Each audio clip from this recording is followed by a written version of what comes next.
সুপ্রিয় দর্শক বন্ধুরা, আসসালামু আলাইকুম। সবাই কেমন আছেন? আশা করি যে যেখান থেকে দেখছেন অনেক, অনেক ভালো আছেন। তো অনেক ভাই আমাকে প্রশ্ন করেছেন যে ২০ থেকে ৳২৫,০০০ বাজেট সেগমেন্টের কয়েকটি ফোনের রিভিউ দিতে। সো আজকে স্পেশালি ২০ থেকে ৳২৫,০০০ বাজেট সেগমেন্টে ২০২২ সালে রিলিজ হওয়া ৩ টি ফোন নিয়ে আলোচনা করব।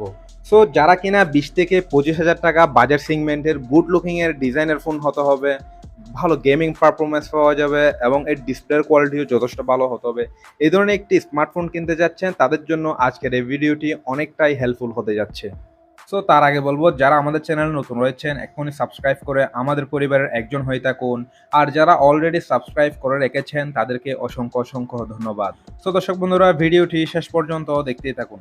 সবার প্রথমে আমরা যে ফোনটিকে রেখেছি Redmi Note 11T Pro Plus 5G এই স্মার্টফোনটি। এই ফোনটি দেখতে যথেষ্ট প্রিমিয়াম লুকসের একটি ডিজাইন। যারা Redmi ফোনের লাভার রয়েছেন তাদের কাছে এক দেখাতেই নজর কাড়বে এই স্মার্টফোনটির লুক আর বিল্ড কোয়ালিটি। এর ওজন রাখা হয়েছে 200 গ্রাম, খুবই স্লিম হালকা পাতলা একটি ফোন যার কারণে এক হাতে খুব ভালোভাবে ব্যবহার করা যাবে। ফোনটির সামনে সেটটিতে আসলে পেয়ে যাবেন একটি 6.6 ইঞ্চির একটি IPS LCD ডিসপ্লে যেটি 144 হার্জের রিফ্রেশ রেট এবং ফুল এইচডি প্লাস রেজুলেশনে 407 পিপিআই ডেন্সিটি। দর্শক বন্ধুরা এই ডিসপ্লেটির হাইলাইটেড বিষয় থাকছে ফুল এইচডি প্লাস রেজুলেশনের সাথে 144 হার্জের রিফ্রেশ রেট থাকার কারণে টাচ রেসপন্সটাও অনায়াসে পেয়ে যাবেন। আর ফুল এইচডি প্লাস রেজুলেশনের ডিসপ্লে হওয়াতে শার্পনেসের ঘাটতি একদমই হবে না। দর্শক বন্ধুরা এই ফোনটির সিকিউরিটি সিস্টেম হিসেবে থাকবে সাইড মাউন্টেড ফিঙ্গারপ্রিন্ট সেন্সর যেটি খুবই ফাস্ট এবং অ্যাকুরেট বলে জানা গিয়েছে। এই ফোনটির রিয়ার প্যানেলে থাকছে তিনটি ক্যামেরা মডিউল। এর মেন সেন্সর হিসেবে থাকছে 64 মেগাপিক্সেলের এবং সেকেন্ডটিতে থাকছে 8 মেগাপিক্সেল আলট্রা ওয়াইড, থার্ডে থাকছে 2 মেগাপিক্সেলের একটি মাইক্রো লেন্স। এর রিয়ার ক্যামেরা দিয়ে সর্বোচ্চ ভিডিও শুট রেকর্ড করা যাবে 4K রেজুলেশনে। ফোনটির সেলফি ক্যামেরা হিসেবে দেওয়া হয়েছে 16 মেগাপিক্সেলের। এই সেলফি ক্যামেরাতেও সর্বোচ্চ ভিডিও শুট রেকর্ড করা যাবে ফুল এইচডি প্লাস রেজুলেশনে। দর্শক বন্ধুরা এর ক্যামেরার হাইলাইটেড বিষয় থাকছে জাইরো ইআইএস স্টেবিলাইজেশন ফিউচার। আপনি একটু নড়াচড়া অবস্থায় খুব ভালোভাবে ফটো এবং ভিডিও শুট করতে পারবেন এর ক্যামেরা দিয়ে। এই ফোনটির আউট অফ দ্য বক্স থাকছে অ্যান্ড্রয়েড 12 ভার্সন MIUI 13। এই ফোনটির র্যাম আর স্টোরেজ হিসেবে থাকছে 6GB 128GB, 8GB 128GB এবং 8GB 256GB। কয়েকটি ভেরিয়েন্টে লঞ্চ হবে। এর স্টোরেজ টাইপ হিসেবে থাকছে UFS 3.1। এই ফোনটি রান করার জন্য থাকছে পাওয়ারফুল একটি চিপসেট যেটি মিডিয়াটেক ডাইমেনসিটি 8100 5 ন্যানোমিটার 8 পিক্সেলে বিল্ড করা একটি octa-core CPU।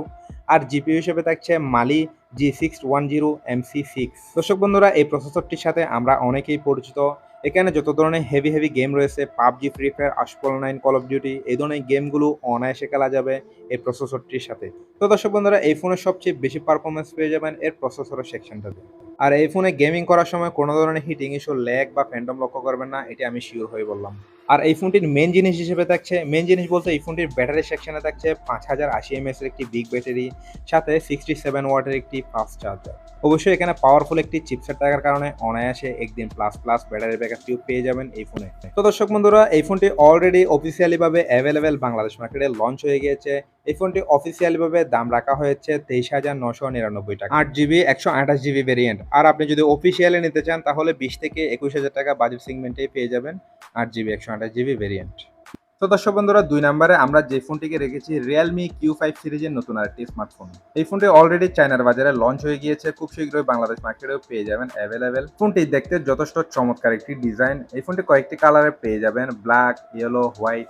এই ফোনটির ওজন রাখা হয়েছে 195 গ্রাম, খুবই হালকা পাতলা একটি ফোন যার কারণে এক হাতে খুব ভালোভাবে ব্যবহার করা যাবে এই ফোনটি। আর এর সিকিউরিটি সিস্টেম হিসেবে দেওয়া হয়েছে সাইড মাউন্টেড ফিঙ্গারপ্রিন্ট সেন্সর যেটি খুবই ফাস্ট এবং অ্যাকুরেট বলে জানা গিয়েছে। ফোনটির সামনে সেটটিতে আসলে দেখা যায় 6.6 ইঞ্চির একটি IPS LCD punch hole cutting display যেটি কিনা ফুল এইচডি প্লাস রেজুলেশনের এবং 120 হার্জের রিফ্রেশ রেট, 400 পিপিআই ডেন্সিটি। দর্শক বন্ধুরা এর ডিসপ্লেটির হাইলাইটেড বিষয় থাকছে ফুল এইচডি প্লাস রেজুলেশনের IPS LCD ডিসপ্লে হওয়াতে শার্পনেসের ঘাটতি একদমই হবে না, 120 হার্জের রিফ্রেশ রেট হওয়াতে টাচ রেসপন্সটাও ভালোভাবে পেয়ে যাবেন। আর দিনের আলোতে এই ফোনটি ব্যবহার করলে কোনো ধরনের ব্রাইটনেসের ঘাটতি একদমই হবে না। এখানে থাকছে 600 নিটস ব্রাইটনেস। ফোনটির আউট অফ দ্য বক্স থাকছে অ্যান্ড্রয়েড 12 ভার্সন আর UI হিসেবে থাকছে realme UI 3.0। এটি অবশ্যই 5G একটি ফোন। ফোনটি রান করবে কোয়ালকম স্ন্যাপড্রাগন 695 5G যেটি 6 ন্যানোমিটার 8 পিক্সেলে বিল্ড করা একটি octa-core CPU। আর জিপিইউ হিসেবে দেওয়া হয়েছে Adreno 619। দর্শক বন্ধুরা এই চিপসেটটির সাথে আমরা অনেকেই পরিচিত। এখানে গেমিং পারফরমেন্স ভালো পেয়ে যাবেন, PUBG, free fire, Asphalt 9, call of duty এই ধরনের গেমগুলো অনায়াসে খেলা যাবে। কোনো ধরনের ল্যাগ বা ফ্যান্টম লক্ষ্য করবেন না গেমিং করার সময়। এই ফোনটি কয়েকটি ভেরিয়েন্টে পেয়ে যাবেন 6 জিবি, 128 জিবি এবং 8 জিবি। 128 জিবি, 8 জিবি, 256 জিবি এই ভেরিয়েন্টগুলো পেয়ে যাবেন। এর রিয়ার প্যানেল আসলে দেখা যায় খুবই সুন্দর তিনটি ক্যামেরা মডিউল সেন্সর। এর মেন ক্যামেরা হিসেবে দেওয়া হয়েছে 50 মেগাপিক্সেলের এবং সেকেন্ডটিতে দেওয়া হয়েছে 2 মেগাপিক্সেলের মাইক্রো লেন্স, থার্ডে দেওয়া হয়েছে 2 মেগাপিক্সেলের একটি ডেপথ সেন্সর। এর ক্যামেরা দিয়ে সর্বোচ্চ ভিডিও শুট রেকর্ড করা যাবে ফুল এইচডি প্লাস রেজুলেশনে। ফোনটি সেলফি ক্যামেরা হিসেবে দেওয়া হয়েছে 16 মেগাপিক্সেলের। এই সেলফি ক্যামেরাতেও সর্বোচ্চ ভিডিও শুট রেকর্ড করা যাবে ফুল এইচডি প্লাস রেজুলেশনে। এর ক্যামেরার ফিচার হিসেবে থাকছে আইএসও কন্ট্রোলার এবং high dynamic ranging mode, HDR 10 গুণ অপটিক্যাল জুম। তো দর্শক বন্ধুরা, আশা করা যায় এর ক্যামেরা পারফরমেন্স ওভারঅল ঠিকঠাক পেয়ে যাবেন। এবারে যদি এই ফোনটির ব্যাটারি সেকশন নিয়ে কথা বলি, এখানে থাকছে 5000 এমএএইচ এর একটি বিগ ব্যাটারি এবং 65 ওয়াটের একটি ফাস্ট চার্জার। এই ফোনটির ব্যাটারি ব্যাকআপ পেয়ে যাবেন একদিন প্লাস প্লাস অনায়াসে, কারণ এখানে 6 ন্যানোমিটারের একটি পাওয়ারফুল চিপসেট থাকার কারণে ভালো ব্যাটারি ব্যাকআপ পাওয়া যাবে। তো দর্শক বন্ধুরা, এই ফোনটি অলরেডি চায়নার বাজারে কিছুদিন আগে লঞ্চ হয়ে গিয়েছে, খুব শীঘ্রই ইন্ডিয়ার বাজারে লঞ্চ হয়ে যাবে। ইন্ডিয়ার বাজারে লঞ্চ হয়ে গেলে বাংলাদেশ মার্কেটে অ্যাভেলেবেল পেয়ে যাবেন এক সপ্তাহের মধ্যেই। এই ফোনটি চায়নার বাজারে দাম রাখা হয়েছে 1499 ইয়ান, যা বাংলাদেশি টাকায় কনভার্ট করলে দেখা যায় 6 জিবি 128 জিবির দাম 20,000 টাকার আশেপাশে থাকবে। তো দর্শক বন্ধুরা, এই ফোনটি 20,000 টাকা বাজেট সেগমেন্টে হলে দারুণ একটি প্যাকেজ হতে যাচ্ছে। এবার আমরা সর্বশেষ ৩ নম্বরে আমরা যেই ফোনটিকে রেখেছি, techno Camon 19 pro. Camon 19 pro এই ফোনটিতে সবচেয়ে বেশি নজর দেওয়া হয়েছে এই ফোনটির লুকিং আর ডিজাইন এবং এর প্রসেসর, ডিসপ্লে সেকশন, ব্যাটারি সবকিছুতে ভালোভাবে নজর দেওয়া হয়েছে টেকনোর এই ফোনে। বলতে গেলে এক কথা, এই ফোনটির লুকিং আর ডিজাইন যথেষ্ট প্রিমিয়াম লুকসের একটি ডিজাইন। যারা টেকনো ফোনের লাভার রয়েছেন তাদের কাছে এক দেখাতে নজর কাড়বে এই ফোনটির লুক আর বিল কোয়ালিটি। এই ফোনটির ওজন রাখা হয়েছে 204 গ্রাম, খুবই স্লিম হালকা পাতলা একটি ফোন, যার কারণে এক হাতে খুব ভালোভাবেই ব্যবহার করা যাবে। এই ফোনটির সিকিউরিটি সিস্টেম হিসেবে দেওয়া হয়েছে সাইড মাউন্টেড ফিঙ্গারপ্রিন্ট সেন্সর, যেটি খুবই ফাস্ট এবং অ্যাকুরেট বলেই জানা গিয়েছে। ফোনটির সামনের সাইডটিতে আসলে দেখা যায় 6.8 ইঞ্চির একটি IPS LCD display, 16 million colour এবং 120 হার্জের রিফ্রেশ রেট, যেটি কিনা ফুল এইচডি প্লাস রেজুলেশনের এবং 395 সিপিআই ডেনসিটি। দর্শক বন্ধুরা, এই ডিসপ্লেটির হাইলাইটেড বিষয় থাকছে খুবই সুন্দর পাঞ্চল কার্ডিং ডিসপ্লে অবশ্যই। আর দ্বিতীয় দেখেন, একটি ফুল এইচডি প্লাস রেজুলেশনের আইপিএস এলসিডি ডিসপ্লে হওয়াতে শার্পনেসের ঘাটতি একদমই হবে না। 120 হার্জের রিফ্রেশ রেট হওয়াতে ভালোভাবে টাচ রেসপন্সটাও পেয়ে যাবেন। এই ফোনটির আউট অফ দ্য বক্স থাকছে Android 12 version, HiOS 8.6 version.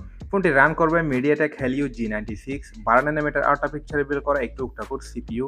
GPU হিসেবে থাকছে মালি G57 MC2। দর্শক বন্ধুরা, এই ফোনের প্রসেসরের পারফরমেন্স কেমন হবে আপনারা অনেকেই জানেন। G96 এর এই প্রসেসরটি গেমাররা ভালোভাবেই চিনে। যারা পাবজি, ফ্রি ফায়ার, আশপ অনলাইন খেলতে চান, অনায়াসে খেলা যাবে, কোনো ধরনের হিটিং ইস্যু, ফ্যান্ডম লক্ষ্য করবেন না, এটি আমি শিওর হয়ে বললাম। আর এই ফোনটি কয়েকটি ভেরিয়েন্টে লঞ্চ হবে, 8 জিবি, 128 জিবি এবং 8 জিবি, 256 জিবি। দর্শক বন্ধুরা, এইবারে যদি এই ফোনটির ক্যামেরা সেকশন নিয়ে কথা বলি, এই ফোনটির রিয়ার প্যানেলে রয়েছে তিনটি খুবই সুন্দর ক্যামেরা মডিউল। এর মেন ক্যামেরা হিসেবে দেওয়া হয়েছে 64 মেগাপিক্সেলের, সেকেন্ডটিতে দেওয়া হয়েছে একটি 50 মেগাপিক্সেলের টেলিফোটো অপটিক্যাল জুম লেন্স, থার্ডে দেওয়া হয়েছে 2 মেগাপিক্সেলের একটি ডেপথ সেন্সর। এর রিয়ার ক্যামেরা দিয়ে সর্বোচ্চ ভিডিও শুট রেকর্ড করা যাবে ফুল এইচডি প্লাস রেজুলেশনে। ফোনটির সেলফি ক্যামেরা হিসেবে দেওয়া হয়েছে 32 মেগাপিক্সেলের। এর সেলফি ক্যামেরাতেও সর্বোচ্চ ভিডিও শুট রেকর্ড করা যাবে ফুল এইচডি প্লাস রেজুলেশনে। দর্শক বন্ধুরা, এর ক্যামেরার হাইলাইটেড বিষয় থাকছে এর মেন ক্যামেরা সেন্সর থাকছে ওয়াইএস সাপোর্টেড স্টেবিলাইজেশন ফিচারটি। আপনি একটু নড়াচড়া অবস্থায় খুব ভালোভাবে ফটো এবং ভিডিও শুট করতে পারবেন। আর দ্বিতীয়ত ভালো দিক হচ্ছে এখানে একটি 50 মেগাপিক্সেলের টেলিফোটো জুম লেন্স দেওয়া হয়েছে। এই ক্যামেরাটির দ্বিতীয়ত ভালো দিক হচ্ছে দূরের কোনো বস্তুকে খুব ভালোভাবে জুমিং করে ফটো এবং ভিডিও শুট করা যাবে এর ক্যামেরাতে। দর্শক বন্ধুরা, বাজেট বিবেচনা হিসাব করলে আমি বলবো এখানে একটি দুর্দান্ত ক্যামেরা পারফরমেন্স পেয়ে যাবেন, এটা আমি শিওর হয়ে বললাম। দর্শক বন্ধুরা, এইবার আসা যাক এই ফোনটির ব্যাটারি সেকশনে। এখানে থাকছে 5000 মিলিঅ্যাম্পিয়ারের বেশ বড়সড় একটি ব্যাটারি এবং 33 ওয়াটের একটি ফাস্ট চার্জার। এই ফোনটি একবার ফুল চার্জ করতে সময় লাগবে 65 মিনিটের কাছাকাছি। এর ব্যাটারি পারফরমেন্স কেমন হবে? আমি বলবো অনায়াসে একদিন প্লাস প্লাস ব্যাটারি ব্যাকআপ পেয়ে যাবেন এই ফোনে। তো দর্শক বন্ধুরা, এই ফোনটি অলরেডি ইন্ডিয়ার বাজারে লঞ্চ হয়ে গিয়েছে। বাংলাদেশ মার্কেটে কয়েকটি দোকানে আনঅফিসিয়ালি ভাবে পাওয়া যাচ্ছে এই ফোনটি। আর আগামী এক সপ্তাহ ওয়েট করলে এই ফোনটি অ্যাভেলেবেল মার্কেটেই পেয়ে যাবে। আর এই ফোনটি আনঅফিসিয়ালি ভাবে বাংলাদেশ মার্কেটে পাওয়া যাবে 8 জিবি, 128 জিবি, 22,000 টাকার মধ্যে। তো দর্শক বন্ধুরা, 22,000 টাকা বাজেট সেগমেন্টের এই ফোনে খুব ভালো কিছুই অফার করছে। ভালো লুকিং ডিজাইন, ভালো ডিসপ্লে, ভালো ক্যামেরা, ভালো একটি প্রসেসর। সো বাজেট সেগমেন্টে আমি বলবো এখানে খুব ভালো কিছুই অফার করছে এই ফোনে। তো দর্শক বন্ধুরা, এই তিনটি ফোনের মাঝে আপনাদের কাছে কোন ফোনটি পছন্দ হয়েছে অবশ্যই কমেন্ট বক্সে কমেন্ট করে জানাবেন। আই হোপ এই ফোনটি সম্পর্কে আমি আপনাদেরকে বিস্তারিত এক্সপ্লেন করতে পেরেছি। এরপরও যদি কোনো কিছু জানার থাকে অবশ্যই কমেন্ট বক্সে কমেন্ট করে জানাবেন। সো ভিডিওটি যদি সত্যি ভালো লেগে থাকে তাহলে অবশ্যই একটি লাইক করবেন, আর যারা আমাদের চ্যানেল নতুন রয়েছেন এক্ষুনি সাবস্ক্রাইব করে আমাদের পরিবারের একজন হয়ে থাকবেন। আর আপনাদের সাপোর্ট আর ভালোবাসায় আজ এই পর্যন্ত পৌঁছাতে পেরেছি। আপনারা একটি সাবস্ক্রাইব আমাকে করতে পারেন নিত্য নতুন আপকামিং স্মার্টফোনের ভিডিও বানাতে সহায়তা করো। সো দেখা হবে নতুন আরেকটি ভিডিওতে। সবাই ভালো থাকবেন, সুস্থ থাকবেন। আল্লাহ হাফেজ।